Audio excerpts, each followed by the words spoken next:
so many layers to this. Absolutely. When I first embarked on this, I was thinking, well, what can we do as a business? Who are we hiring? How are we conducting ourselves at the office? Right. How are we conducting ourselves with our clients in our process through design?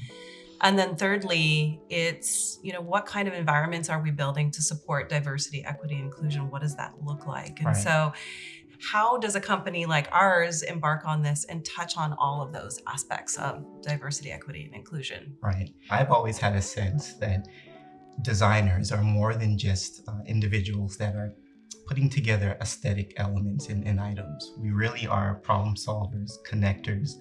And so that brings, for me, a great deal of responsibility in bringing, as you mentioned, people along when you're considering work that has to deal with equity and diversity. Above and beyond the physical needs of a space, what do people need to feel emotionally safe in a space?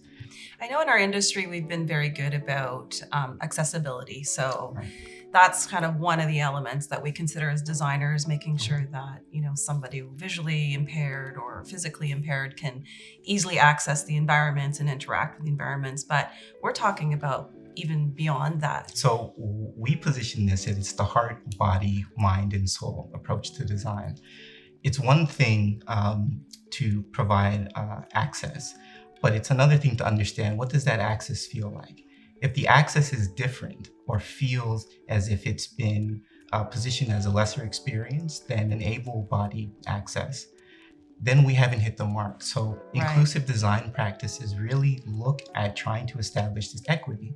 How can we create an equitable experience for all? Having more diverse people around the table and more ideas, in my opinion, is always better.